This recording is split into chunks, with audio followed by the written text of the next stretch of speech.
People, like I always say, no Trevor, no problem. And it's because of you and you and you and you. Yes, on today's episode of Locked On Canucks, we're just running comment corner, okay? A lot of you want to talk about Filip Hronek. You want to talk about the best line in hockey, possibly calling Vancouver home. And bonus, yes, bonus, some prospect talk from other people who love the NHL. In segment number 2, let's do it again, you and I, Locked On Canucks. You're Locked On Canucks, your daily podcast on the Vancouver Canucks. Part of the Locked On Podcast Network, your team every day.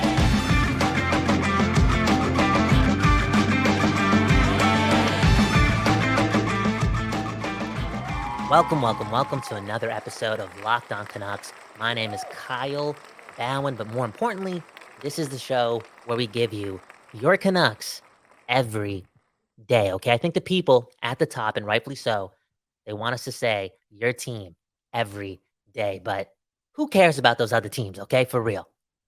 Go Canucks go, and as always noted, love us or hate us, it's all good, because again, we are all Locked On Canucks. I mean Canucks.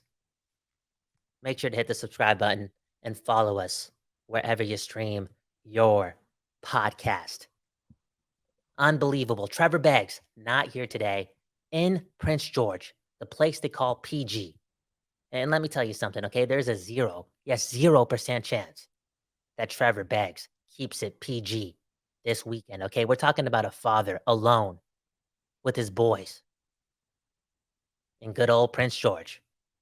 And I'll say it again, that dude has the best of friends ever assembled.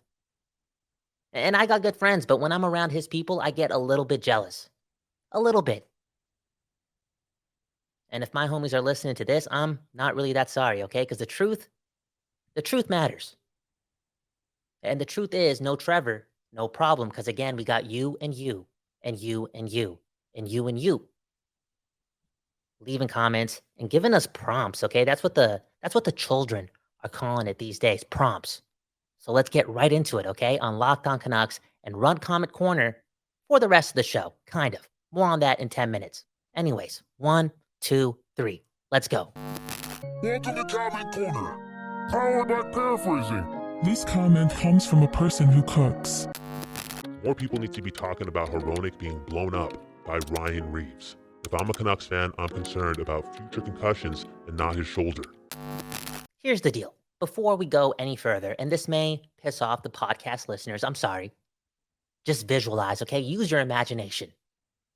But yeah, before we continue, we got to see the hit. We got to refresh our memories, okay? For real. So let's do that. And this is courtesy of what? TNT. Let's see it. Minnesota team last year set franchise records for wins. Oh, look out. Big hit by Reaves. Laid him up. Oh, man, he just absolutely... Yeah, he's looking the other way, and then it's right there. His eyes never looked at Reaves. Where is the principal point of contact here? Yeah, you see him take a quick look there, Jonesy, and that's what threw him off. I know. And then that part of the ice. He looks to the left right there.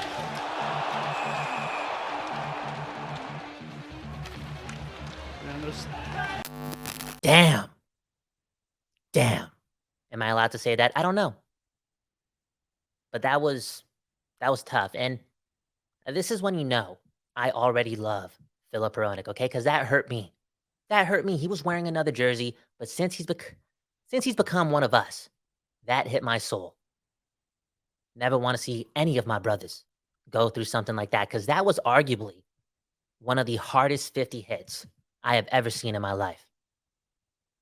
Am I wrong on that? Let me know in the comments.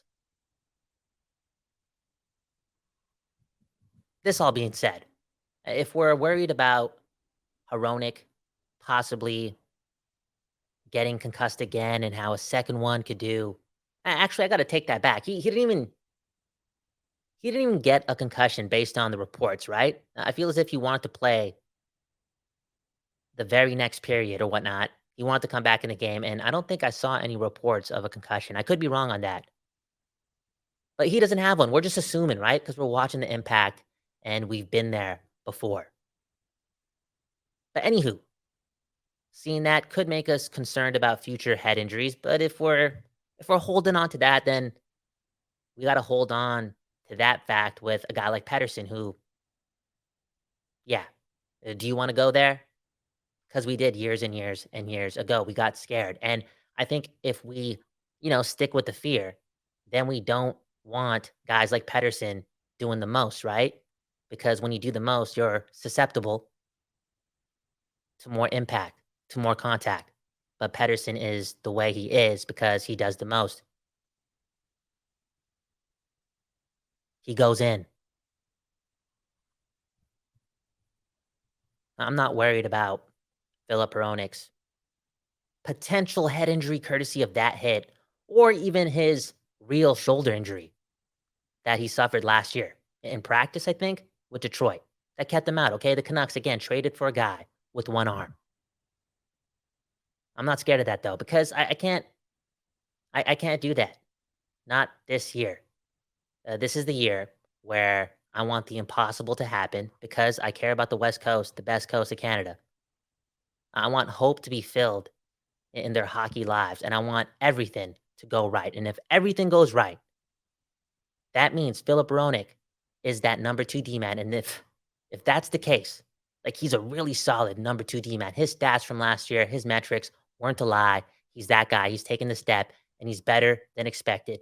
If he does that, the Canucks are in good shape. A lot better shape, okay? I think he pushes the needle if, again, everything goes right and Filip Hronek is better than expected and builds off what some call a very lucky season. Hey, speaking of which, let's get to the next segment. Welcome to Comment Corner, powered by Paraphrasing. This comment comes from Vince from Detroit. Hey brothers, just gotta let you know, Hronek needs a defensive first partner or else you guys are in trouble. He relied heavily on Olli Mata last season. So if you don't got one of him, Hronek doesn't matter. Here's the deal. I can't speak for everyone here, but I'm pretty sure a lot of us did not watch a lot of Detroit Red Wing games last season. They didn't watch the Filip Hronek tape, okay? Shift to shift, because that matters. For a top 4, top 2 D-man, the shift to shift matters, not just the highlight package. So when I get comments like this, I feel a little off because even though I don't know this person commenting, their award is better than mine. Okay, Kyle Bound on Locked On Canucks, because again, not watching a lot of Filip Hronek. And it seems to be not the case with, again, this commenter, the one saying that Hronek needs a lot of defensive stability beside him. And maybe a lot is too strong of a word, right? We're talking about him playing with Olli Mata, if that was the truth. Anywho, I don't believe it because I don't want to. I want to believe that he's that damn good. And he's great shift to shift, no matter who he plays with. Consistent. Because of what he is individually as a hockey player. Anyways, next comment. Welcome to Comment Corner, powered by Paraphrasing. This comment comes from Harpoon. Hey fellas, Kuzmenko can get 40 in his sleep, and I don't think Boeser deserves to be in the top 6, let alone the top line, unless he's training like Brock Lesnar this summer. Give Podkolzin the opportunity ASAP. This one made me think a lot on the drive over to the studio, because there you have somebody believing that a guy like Kuzmenko, a second-year player in the NHL, can get to 40 in his sleep. He can do it easily. And as noted yesterday on that episode, right? Your team every day. We pulled off a quick one, gave you a 13-minute episode on guys like Kuzmenko and Boeser and how they could exceed expectations. We noted that, we noted that the shooting percentage is is legendary from last year, okay? May not happen again. There's a good chance of that. A guarantee. We also noted that he can still put up the same damage if he shoots the puck a lot more. I know he tapped in a lot of empty netters and was in great position and went to the gritty areas more than we expected. Maybe that's a huge part of his game. Maybe that's the majority of his offensive game, his goal-scoring game. And maybe that shot that was talked about so much isn't the way Kuzmenko gets the most work done. I tend to believe that is a bit of an outlier. I think what he did last year and how he produced was cool, was great, but there's even more to the table. And I think he's going to still include those parts to his toolkit, but again, with more comfortability and another year in the show and another year playing with Pettersson and being that intelligent, because Kuzmenko has that IQ, that will all add up to him being a little bit more confident, which is ironic to say, and have him shooting the puck a lot more. I think Kuzmenko is going to duplicate / exceed off of what he did last season. Now, Brock Boeser, good note on the offseason, right? And I think we've heard about Brock and Vancouver and staying here in the summer and training. And Rick Tocchet talked about how he does see another gear in that player. He's seen glimpses or a glimpse of Boeser skating faster than normally. And all in all, Tocchet wants this guy to do the most in the offseason to prepare to bring that level of intensity more often than not. And that in itself will unlock another gear to the man's game. And this dude, you want to talk about IQ and intelligence? Brock Boeser has proven it, right? He's proven it. Don't have to notice him a lot, but still puts up the points. And over the last couple of seasons, I don't know how much of that was really stemming from playing with Pettersson, because he was all over the lineup, but still able to produce and get on the sheet. So yeah, if there's another gear that's unlocked this offseason and he's ready to go, boom, bam, Brock Boeser could be back. Hey, the optimism evident on the program. And Brock, just another year later, time to, I don't want to say heal a wound. One love to Brock Boeser and the family, but just more time to grieve and learn and adapt. That's got to do the most. And again, we're sending a lot of love to Brock around this time. You know what? It is a bit ironic because 6 weeks ago, 5 weeks ago, we're talking about moving him, trading him, and just options, right? The Canucks in cap hell. And then today, I'm wishing him the best. I think it's not that surprising because tomorrow is my father's birthday. So one love to Brock Boeser. One love to you listening to this and watching this, sending you a lot of peace. Again, listening to Locked On Canucks, love us or hate us, it doesn't matter. We are all locked on. We are all Canucks. On the other side, we're going to switch things up, okay, for 10 minutes, 13 minutes? I don't know how long this video is, but we had the dudes.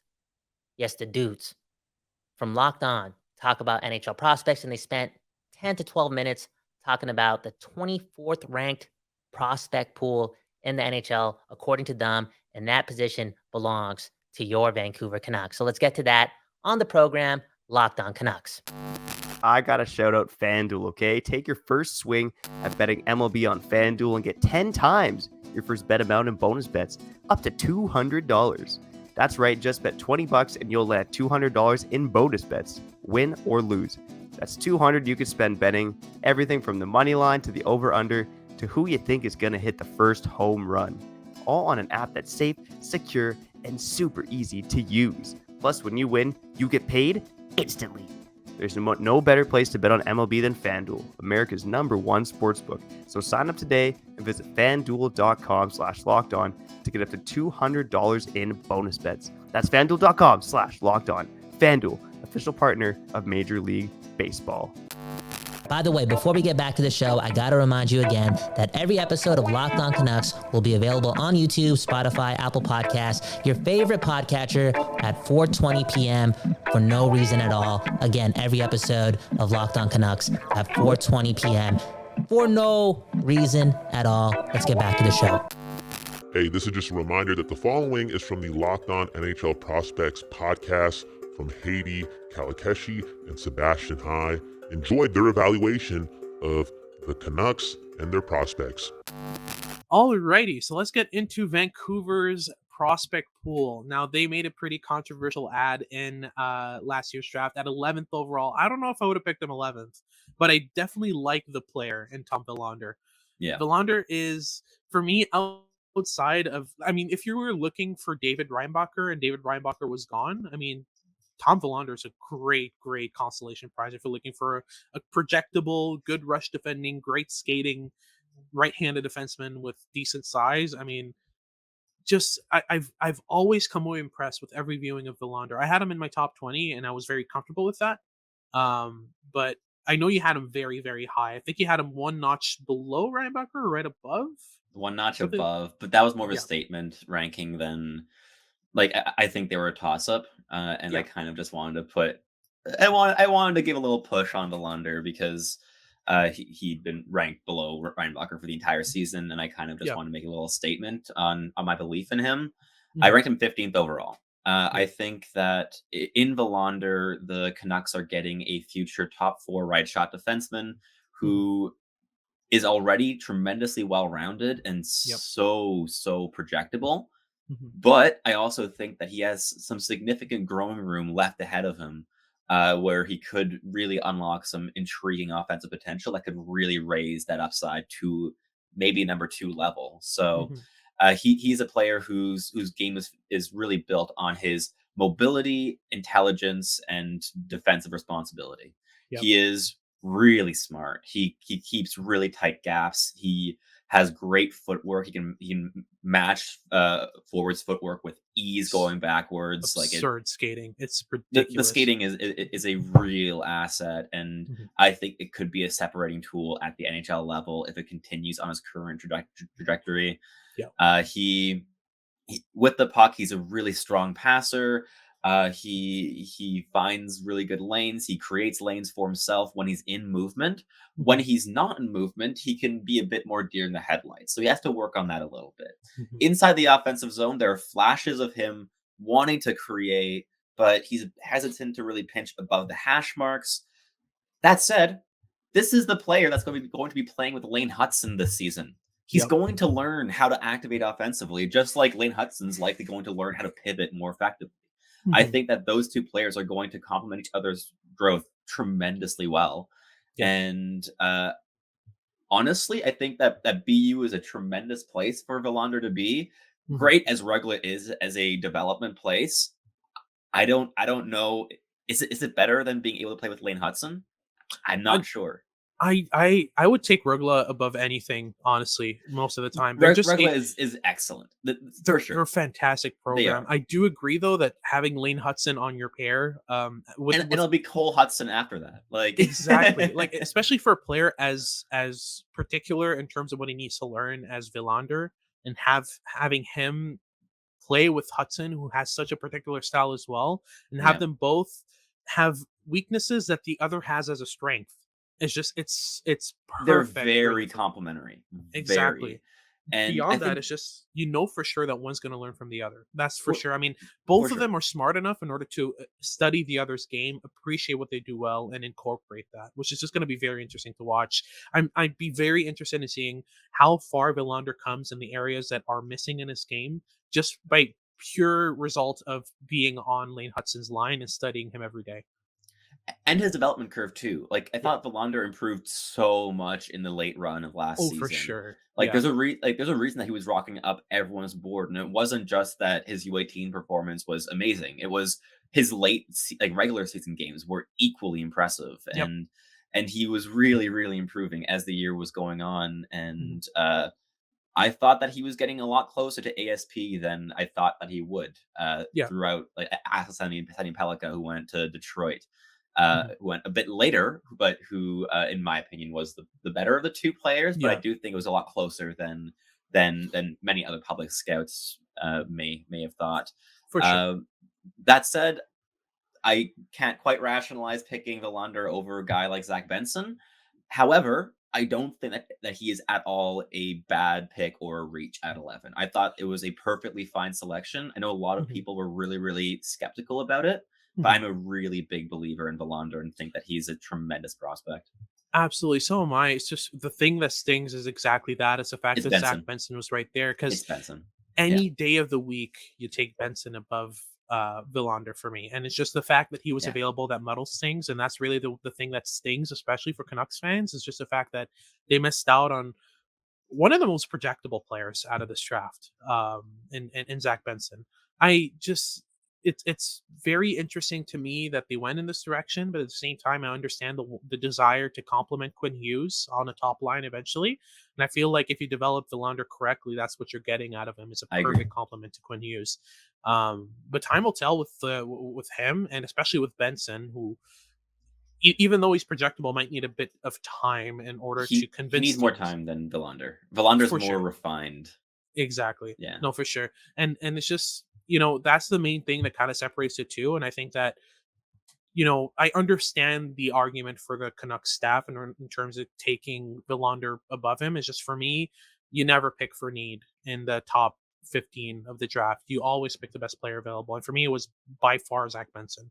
I agree. But time will tell with that. I did want to talk about another right-handed defenseman that the Canucks selected in last year's draft, in Hunter Brzustewicz. Brzustewicz is a guy I've watched a lot over the last year and a half. What you're getting out of Brzustewicz is a very, very good breakout passer and puck mover. In terms of profile, you're getting a puck-moving defenseman for sure out of Brzustewicz. That's what you're going to try to develop out of him. The issue with Brzustewicz, and it's the main thing that kept him outside of my first round, even though he was there sporadically in the bottom half, in the bottom kind of tier of my first round at the start of the year, was the more I watched him, the more I saw a lot of very concerning passiveness. I thought it was just a bit of inconsistency because he did show some flashes of it at the start of the year, but the more I watched him, the more I realized that 90% of the time, he's not activating. He's not necessarily rushing into gaps to close them. He's not reading the game in order to understand exactly when to push the pace, because all he's trying to do is sit back and let the play develop so he can kind of react to play, which is not what you want out of a very good skating kind of puck moving guy. You want him tracking back hard, closing gaps early. That's what you want out of your puck moving defenseman. And that's, for me, Brzezewicz's biggest weakness. And that's what makes him a bit harder to project, is that his biggest weakness is an area that you absolutely need as a puck mover. So for me, that's the main thing with Brzustewicz. And I've been impressed with some views of him, especially with the ability to manipulate lanes, to read those second or third passing lanes that other defensemen that don't necessarily read. That's been pretty interesting to me, but he'll need a lot of work in terms of his defensive projectability, in terms of his gap control, his rush defending, in order to be as effective a puck mover as he is on the puck.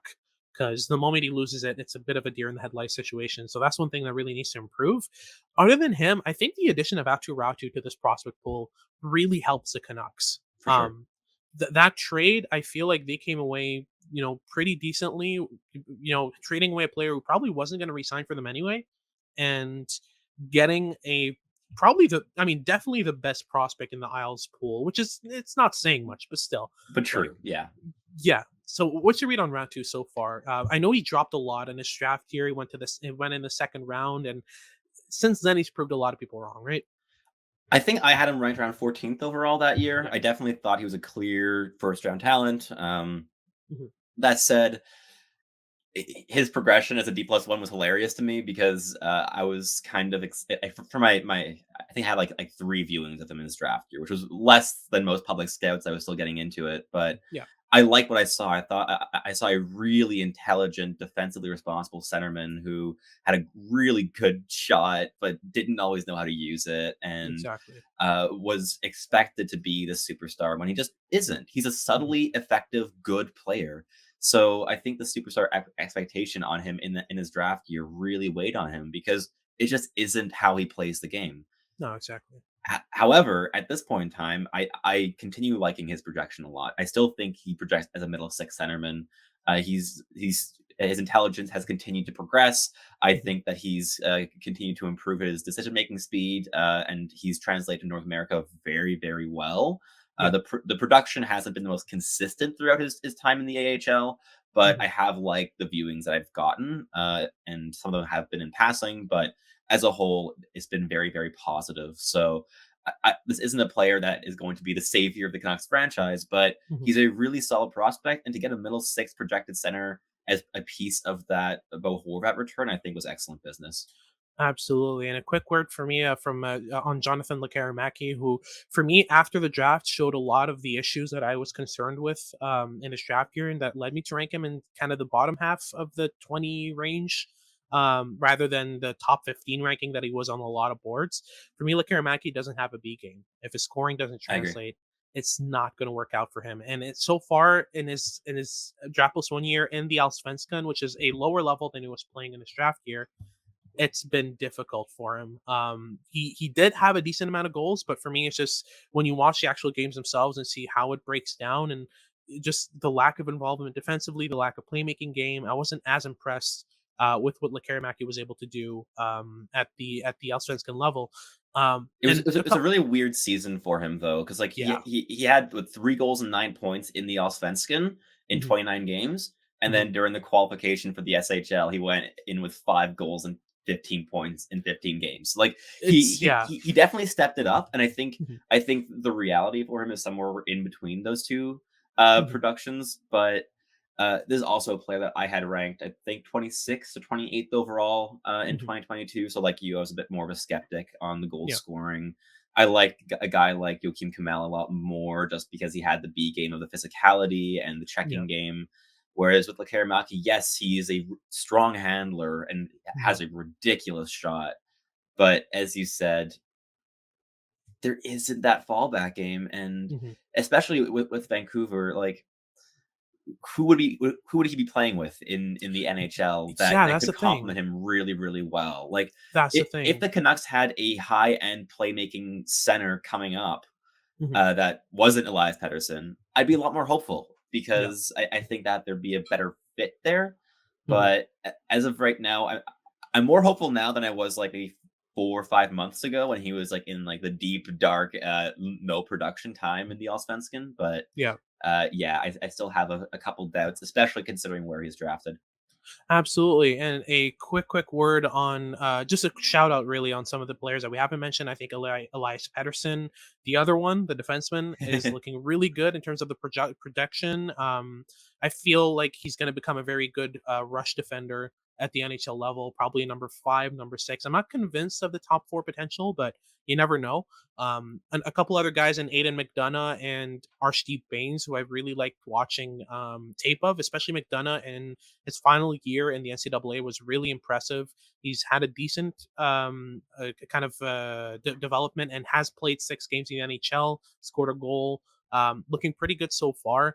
And one more in Damon Gardner, who I really like as a defensive center type of player. We haven't mentioned Danila Klimovich, but I'm kind of on and off on him. I've fluctuated really on my read of him. But those are kind of the players that we find interesting enough, and there's enough depth in multiple areas in the Canucks prospect pool that they outrank the Rangers and Oilers for us. Okay. You're back. Your team every day. Your Canucks every day. Locked On Canucks. Shout out to the people, man. Locked On, right? One thing I've learned from this team is not only the consistency but the cooperation. And that's a beautiful thing. That's how the world moves. It moves fluidly, okay? Cooperate. Learn to work together, and don't litter. Don't litter. If you're listening to this and you're going to spend some time outside, the sun is shining on the West Coast, right? You're probably going to the beach. Don't litter. Start there. Stop thinking about yourself if you're one of those people who can't walk to a garbage can and throw your garbage. Okay? Anyways, Locked On Canucks, your team every day. Let's run a couple more comments before we ride off into the weekend, okay? Welcome to Comment Corner, powered by Paraphrasing. This comment comes from a number of people. Guys, there's a problem. Too many Swedish players, not enough wins.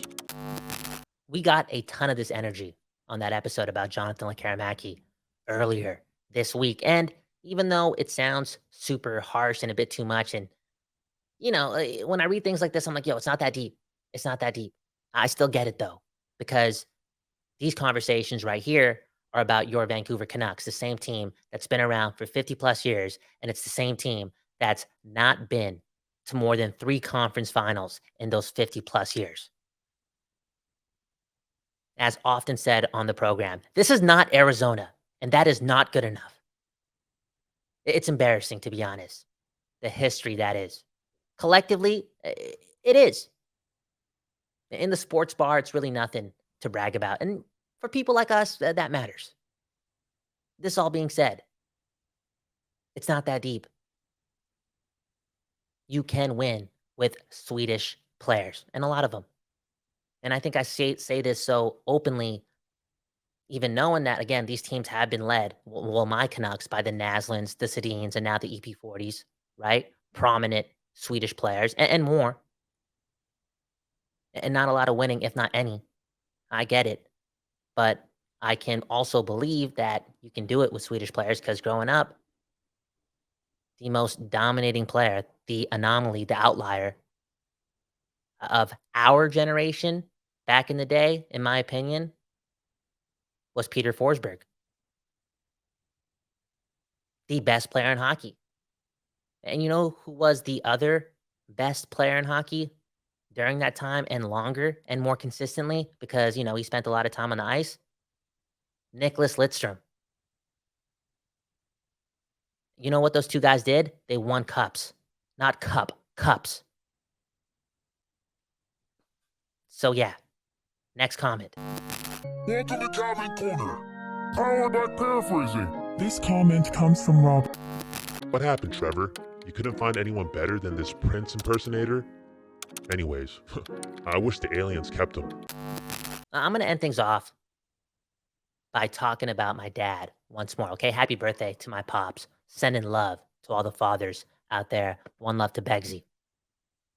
I remember reading the Prince autobiography, like finishing it at the hospital. Yes, at the hospital while I was with my dad, who suffered some sort of crazy back injury after what I'm assuming was a crazy night of partying. Okay? It's just the truth. I believe it was January 1st, and this guy sprained his back, and it was tough to see because he was in severe pain. Because he probably went too hard the night before. Life, man. Anyways, he's in pain. We're at the hospital, and I'm finishing the autobiography, The Beautiful Ones. And if anyone wants a book to read over the weekend, because you can do this in a weekend, it's written so differently and constructed in a way that I've never really seen an autobiography constructed. Read The Beautiful Ones. One of the best to ever do it. Prince. Now, over the last couple of months on the program, and it's been beautiful. So blessed to do this. The studio, don't doze. We appreciate this opportunity, right? Talking to the city. It's what it's all about. And through the first couple of months, I've been compared to Eric Cartman and Prince.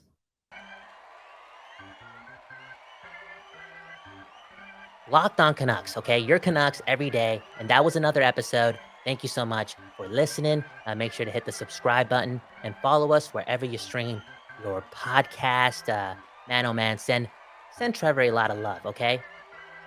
I've been doing a lot for the team over the last couple of months. Doing the most, to be honest. It's not that deep, Trevor. It's just a Canucks show, but you're putting your family to the side, your growing family to the side for at least like an hour a day. And that's dope, man. We lucky to have you. And we want you to enjoy yourself this weekend while you're with the best set of friends. Again, these friends in an alternate universe are definitely a part of the greatest television show ever assembled. A lot of love and a lot of individuality. Do the math. You're allowed to be yourself when you're with Trevor Beggs, and etc. That expands. Those guys, some real beautiful people. Hey, you, yes, the listener and viewer, y'all beautiful too, okay? We're sending you a lot of peace over the weekend. Enjoy the sun. Don't litter, and have a good morning, a good afternoon, a good night. We don't know when you're watching this episode of Locked On Canucks, but we appreciate it. Peace.